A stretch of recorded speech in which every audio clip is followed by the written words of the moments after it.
This is Catherine Wing, and the title of this poem is Paradise Un, and it has an epigraph by Kevin Jackson from his book Invisible Forms. One of the early outline drafts of the poem Paradise Lost suggests that Milton was considering the alternative title Adam Unparadised.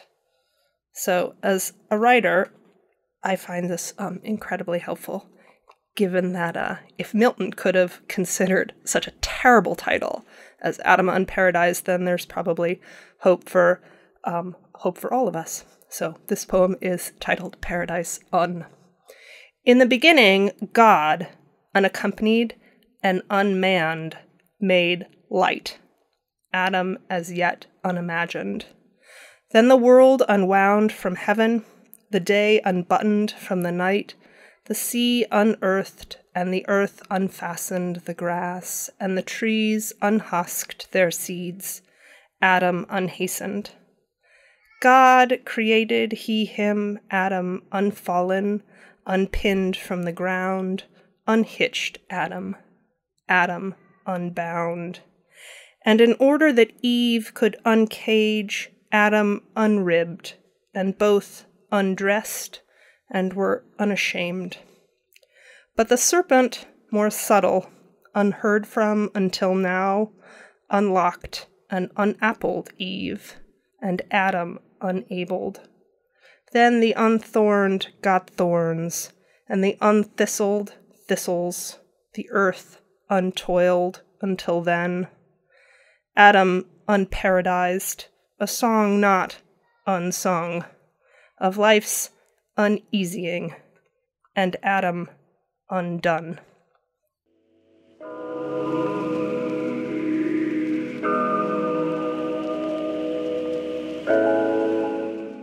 This is Catherine Wing, and this poem is titled A Small Psalm. Sorrow be gone, be a goner, be forsooth unsooth, make like a suit, and beat it. Vamoose from the heavy, be out from under the night's crawl space. Call not for another stone, more weight, be extinguished, extinguish the dark, that which is deep and hollow, that which presses from all sides, that which squeezes your heart into an artichoke heart jar and forbids it breathe, that which is measured by an unbalanced scale. Banish the broken, the unfixable, the shattered, the cried over, the cursed, the cursers, the curses. Curse them. The stone from the stone fruit, let it be fruit. The pit from the pitted, the pock from the pocked, the rot from the rotten. Tarry not at the door, jam not the door's jam. Don't look back, throw nothing over your shoulder, not a word, not a word's edge, vowel, consonant, but run out like the end of a cold wind, end of a season, and in me be replaced with a breath of light, a jack-o'-lantern, a flood lamp, or fuse box, a simple match, or I would even take a turn signal, traffic light, if it would beat, and flash flood like the moon at high tide. Let it flare like the firefly, let it spark and flash, kindle and smoke, let it twilight and sunlight and moonlight, and when it is done with its lighting, let it fly, will-o'-the-wisp, to heaven.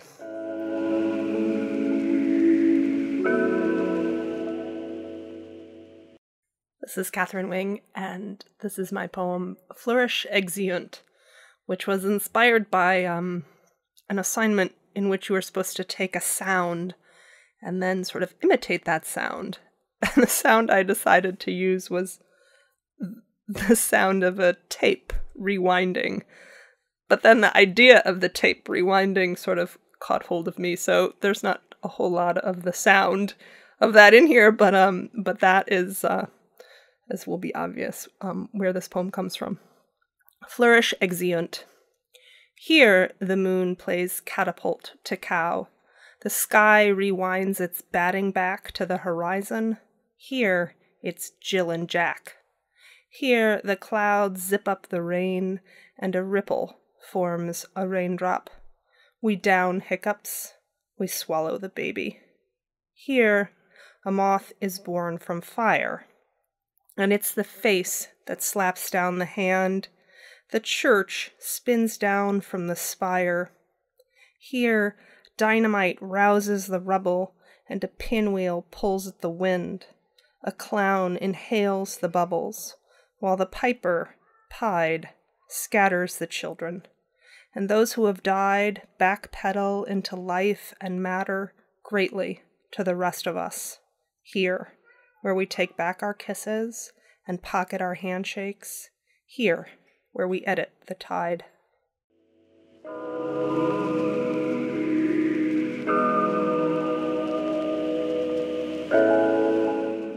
This is Catherine Wing, and this is my poem I Fucked, which was inspired after a not very good movie called The Wedding Crashers, in which I learned that amongst the other things that we can fuck with, we now can fuck with our eyes. It is for my younger sister who took me to that movie. So, I fucked. You were just my candy, sweet tart, a skittle in the corner of the bar. I caught you with a dance and swung you on a star. You were Mr. Good, a hard-headed honey that I bit while on the beach under a wink of moon. Soon even the waves exchanged their tune, a snicker for a swoon. Is the question, did we swim or did we sink? Were we suckerfish who struck out on the sand? Did we let things get in and out of hand? Or was it just the glint of a passing disco eyeball that cast its spark and shadow before leading me down your hall? Help me, dove. My dog and pony shows all laced up in a licorice whip. Is the flicker of an eye all that love is made of? A fickle blink of sweet and spice, just a hint of lark? Love, I made my eyes for you. And you, love, you keep this retina in the dark.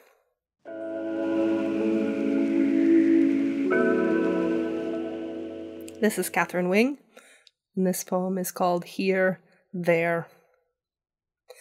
Everywhere, a special kind of maiming is going on in a recognizable dark. It's a monster, but average and bored. It carries a flail and plays a threshing game. It cuts us darker till we're spare and part. Tongue, torso, it shaves us, wears us thin. It hones us to a pin, a single inward point. It makes a bone spur out of us and out of joint. Our knot is drawn into a stranglehold. What we know is pinched and tight, and day is just a hard stone to whittle a self away on until it cracks and sinks. You think you're cold? Touch it. It's in the closet, and under the bed, and in the alleyway, and in your head.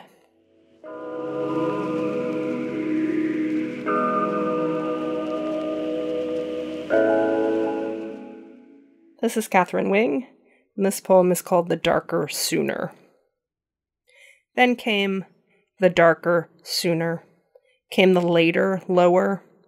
We were no longer a sweeter here, happily ever after. We were after ever. We were farther and further. More was the word we used for harder.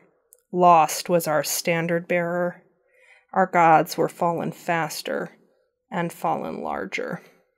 The day was duller, duller was disaster. Our charge was error. Instead of leader, we had louder. Instead of lover, never. And over this river broke the winter's black weather.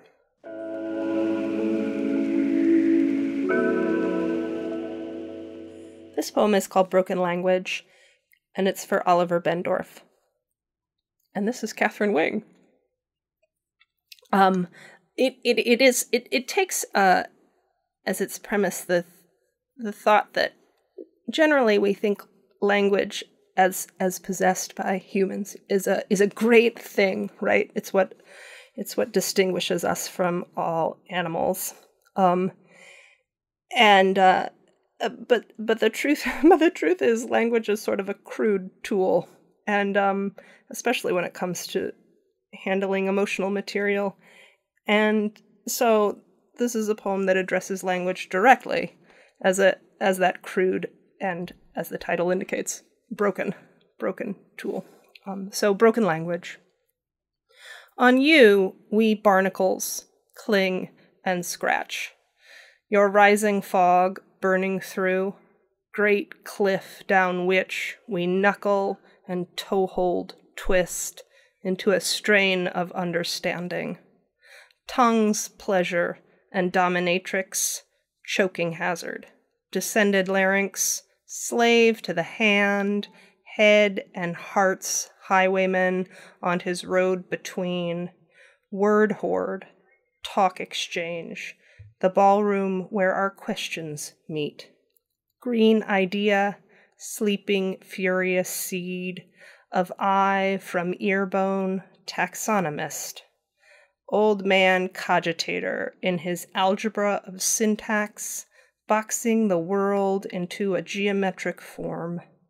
Gender sorter, color shifter, arranger and maker of past, present, and future, a hole in which to dig our secrets, an ear for lies to spin, diviner and deceiver, definer, body's virus with a branch structure, dividing flit from focus, from air, without which, no never, the buckle of between, a kind of bridge we breach or break, what-ifs worry chain and erecting architecture of idea and love and loss and lie and lesson, all of it lessening, gossip and glamour, nerve and jargon generator, fossilized lizard warden of the brain's deep locker, a weak verbs fail, failed, and failing that, and better, all coupled with our own nouns stammer.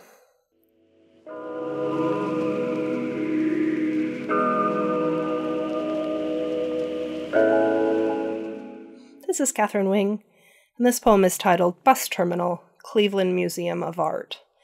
And I wrote it as part of an exhibit of photographs, sort of then and now photographs of Cleveland. And this was a photograph of the original bus terminal in the Cleveland Museum of Art, which has now become a really, truly stunning atrium, which links the old museum, sort of 1904 museum, and the newer part of the modern day museum. So, Bus Terminal, Cleveland Museum of Art.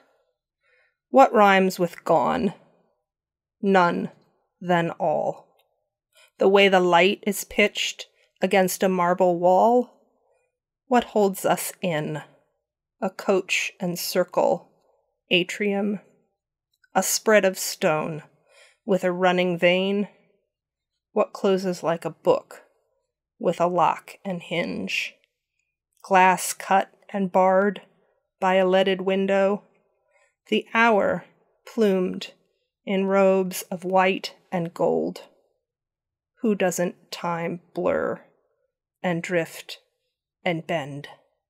A boy's sly grin or a girl's frank gaze. In another instant, she'll look away.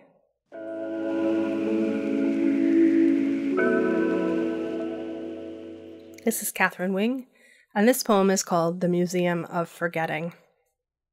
Instead of forgetting, we went to the Museum of Forgetting, where we saw what we had forgotten without recognizing it as ours, our somewhat distant dead, Old friends we had fought with and never called again.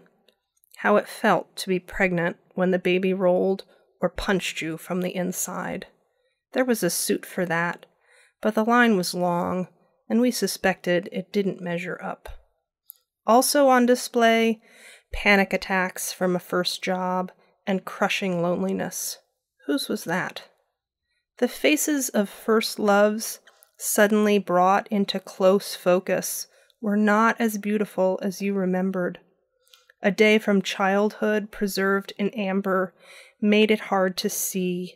Was it a water gun fight? 5 packs of Hubba Bubba for $1? In a side gallery we stumbled on just before we left, a series of serious feelings, each hung within a steel frame. And as we walked past, each attacked like a dog bound by a rusted chain, that last lunge gagged back. In the middle of the room, a microscope and slide displaying a petri dish of true sentiment, likely old, as there was little movement. It looked diminished, really, more than a bit embarrassing.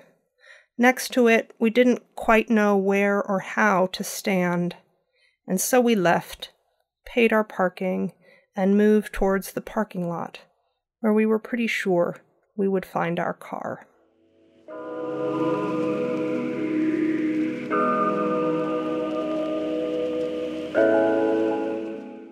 This is Catherine Wing, and this is my poem, My Sweet Also, which is dedicated to my son William, and written for him when he was still in utero. So good to think of it as me addressing my unborn child. My sweet also. Soon, sweet, you will get up your anchor, and your thunderbolt will drop down the length of sure road. The moon will chip glitter into your eyes, and you will arise in the thicket of our world. Then slow will you come to understand the knuckle of time's business, the bell of clear sound, words and feathers, and the wind which carries them. You will learn the foot's bed, the fingers curl, the bed's wood. You will drink as a drain and dry my wine. Like an artichoke, you will grow your own heart and eyes. Your ears will spring from hearsay, and your teeth will rook. But sleep now, my sweet also, in your secret room, because soon the shivering will unlace us, and I must give you up to sun and moon.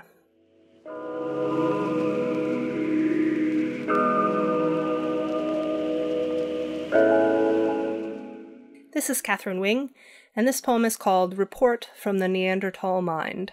And I wrote it after reading an article in Scientific American in which they discussed the likelihood that Homo sapiens and Neanderthals actually merged or mingled, so that we are perhaps more Neanderthal than we like to admit. So, report from the Neandertal mind. Listen, you man, not no hick I, though lack I to say it. Not idiot I, degenerate I, not I, subbasement brute. Whether several ice age, hunt them ibex, fish them bream, gather them mussel and limpet in arms of the weed sea for flavor. We too a taste for parsnip and for burdock. We too a bony inkling with flat brain, but just as big. As your hand right, our hand right too. After all, we not art, but simple tool. Though large game be, we know what we like and how it's steal. See I feather use? Collection of fossilized snail, I pigment red and wear as necklace. I bone tool, I leather work. Yes, you big brain, small gut. Yes, you ratchet more efficient. You drum drum, you talk talk. Perhaps we mix. I spear to your earring, I net, and you tongue.